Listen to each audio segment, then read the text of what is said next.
Olá, pessoal! A aula dessa semana é sobre átomos, moléculas e substâncias que podem ser simples ou compostas. O primeiro passo é vocês entenderem muito bem o que são átomos. Átomos são partículas minúsculas que não dá para ver nem no microscópio e elas formam todas as coisas que existem: a água, as folhas, sei lá, um copo de vidro, o ar que você respira, você. Tudo é formado de partículas tão pequenininhas que não dá para ver nem no microscópio e que se chamam átomos. Bom, mas se não dá para ver nem no microscópio, como que eles são? Como é que a gente sabe como eles são? A forma da gente tentar imaginar como os átomos são, por uma espécie de desenho ou esquema, é chamado de modelo atômico.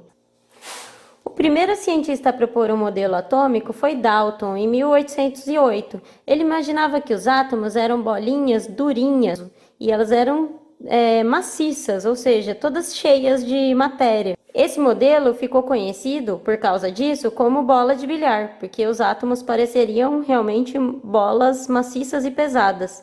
E a diferença do átomo de um elemento químico para o outro, por exemplo, existem vários elementos: oxigênio, hidrogênio, ouro, alumínio. O que diferenciaria o átomo de um elemento para o outro seria o tamanho e a quantidade de massa, o peso ou sua densidade também. Quase 100 anos depois, outro cientista chamado Thomson fez umas experiências com eletricidade e ele descobriu que a corrente elétrica é formada por partículas. E essas partículas são muito pequenas, menores ainda do que se imaginava que era o átomo.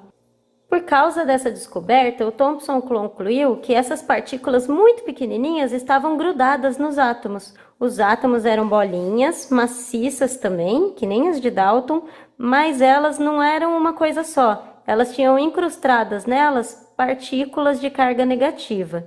Então, o Thomson concluiu que o corpo do átomo, essa parte aqui toda em volta dos elétrons, devia ter carga positiva para anular a carga negativa dos elétrons. Esse modelo do Thomson, como é uma bola cheia de bolinhas menores, ficou conhecido como pudim de passas, porque ele achou que isso daqui parecia um pudim cheio de uva passa. Uns anos depois, em 1911, um cientista chamado Rutherford fez uma experiência com uma folha bem fininha de ouro. Imagina uma lâmina bem fininha de ouro. Ele bombardeou essa folha de ouro com uma radiação. Ele lançou contra ela uma radiação chamada raio alfa.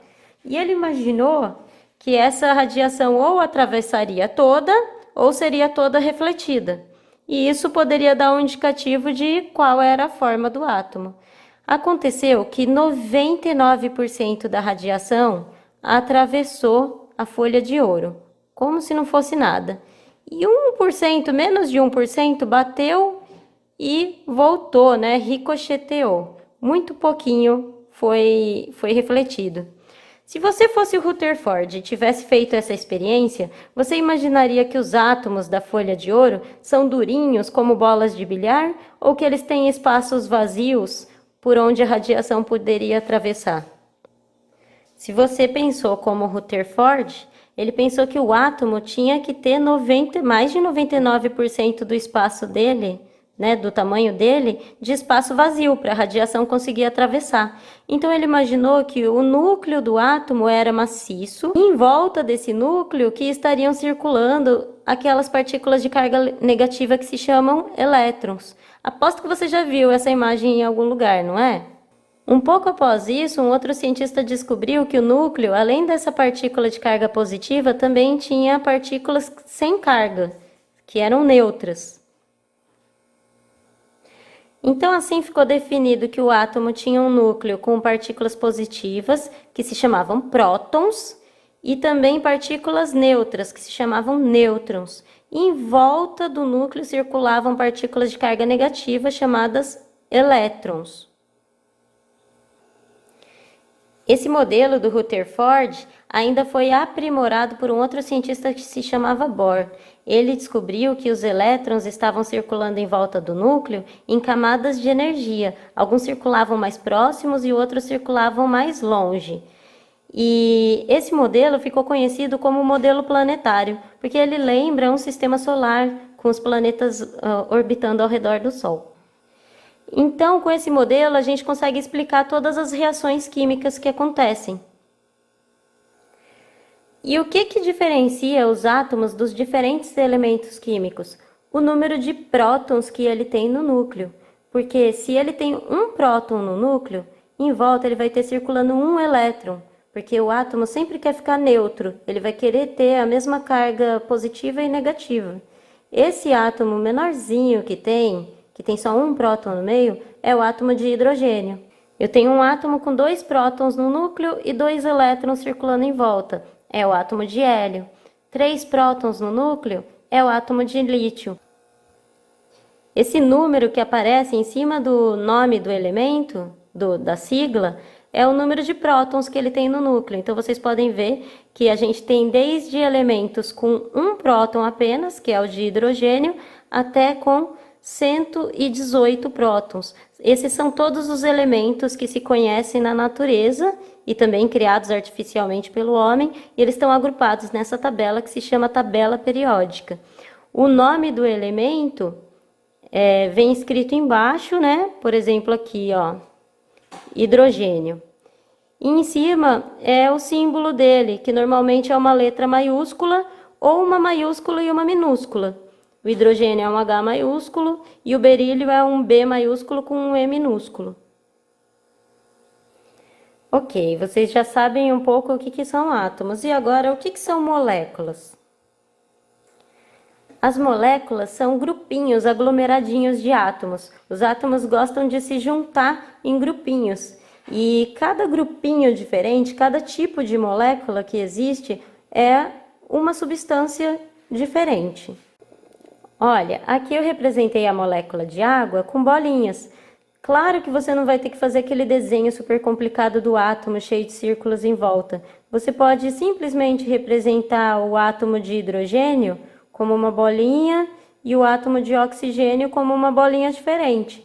Como a molécula de água é um grupinho de 3 átomos, sendo 2 de hidrogênio e 1 de oxigênio, quando não tem número nenhum na frente é porque é 1. Então, é só eu desenhar uma bolinha diferente e outras 2 iguais. São 2 de hidrogênio e 1 de oxigênio. Isso é uma molécula de água.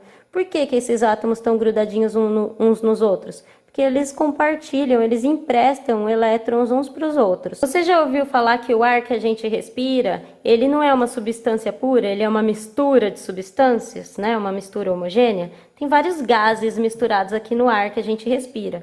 Por exemplo, o gás nitrogênio, o gás hidrogênio, o gás oxigênio, o gás carbônico, vapor de água. Todos esses gases misturados formam o ar.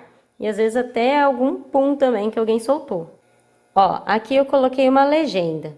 Eu quis representar os átomos de hidrogênio como bolinhas roxas, os átomos de oxigênio como bolinhas rosas, os átomos do elemento carbono como bolinhas verdes e os átomos do elemento nitrogênio como bolinhas laranjas. E aqui eu estou mostrando as moléculas que existem presentes no ar. Vocês estão vendo que não são os átomos desses elementos soltos que estão no ar. Eles se grudam uns nos outros, formando moléculas de substâncias. Por exemplo, sabe o gás oxigênio? Aquele gás que a gente precisa respirar, né? Que precisa entrar no nosso pulmão e ir lá para o nosso sangue, e nossas células precisam dele? Esse gás não é formado por átomos soltos do oxigênio no ar. Ele é formado, por moléculas de 2 átomos de oxigênio. Cada molécula do gás oxigênio que a gente respira, que vai lá para dentro do nosso pulmão, tem 2 átomos grudadinhos de oxigênio. Aqui, é a molécula de água, igual eu desenhei aqui em cima. Então, é o vapor de água que tem também no ar que a gente respira. Ela tem 1 átomo de oxigênio e 2 átomos de hidrogênio grudadinhos. Isso daqui é uma molécula, uma partezinha de água, né, de vapor de água que tem no ar. Também tem um outro gás que chama nitrogênio. Cada molécula desse gás é formado por 2 átomos de nitrogênio, grudadinhos um no outro. E também tem o gás carbônico. Quem lembra do gás carbônico? É aquele gás quando você assopra para fora, quando você expira, né, joga o ar para fora do seu pulmão, você joga muito gás carbônico para fora. Também é aquele gás que causa poluição, causa efeito estufa. Também é aquele gás que as plantas usam para fazer fotossíntese, né, e transformam em oxigênio. Como que é esse gás? Cada pedacinho desse gás que tem no ar, ele é formado por 3 átomos. 2, de oxigênio e 1 de carbono. Então aqui eu estou representando várias moléculas que tem nessa mistura que é o ar que a gente respira. Vocês estão vendo que algumas dessas moléculas, elas são formadas por um elemento só? Por exemplo, o gás nitrogênio, ele é formado só por um elemento, o nitrogênio. O gás oxigênio também. E esse gás hidrogênio também. Ele é formado por 2 átomos de hidrogênio coladinhos uns no outro. Mas eu também tenho moléculas que têm elementos diferentes misturados. Por exemplo, o gás carbônico, aqui, o CO2, e a água, H2O. Desculpa, H2O. Então, agora a gente chega no nosso último tópico. O que são substâncias simples e compostas? Vocês aprenderam que substâncias são os materiais que têm suas propriedades bem definidas. A gente sabe exatamente qual é o ponto de fusão, ponto de ebulição e a densidade de cada substância que existe. O que é substância simples? São aquelas que as suas moléculas são formadas só por um elemento químico. Por exemplo, a substância gás oxigênio. O gás oxigênio, que é um gás que a gente respira, né?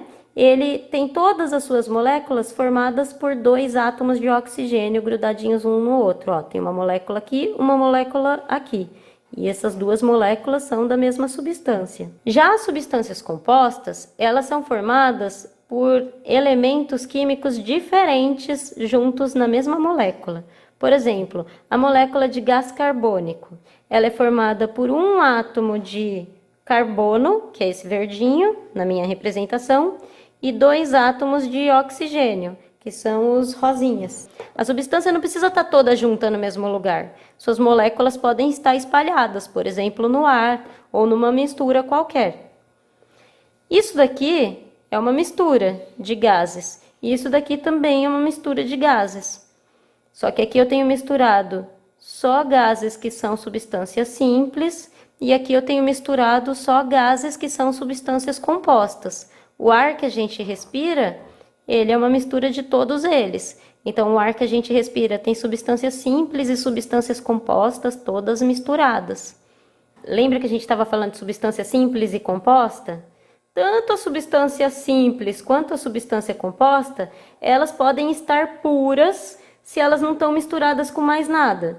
Vamos supor, esse daqui é o jeito que eu estava representando a molécula de água. Se o vapor de água estiver puro, se ele não estiver misturado com nenhum outro gás, vamos supor que em laboratório eu consegui isolar só o vapor de água, sem oxigênio misturado, sem gás carbônico, sem nada de ar misturado, só o vapor de água, ele está puro.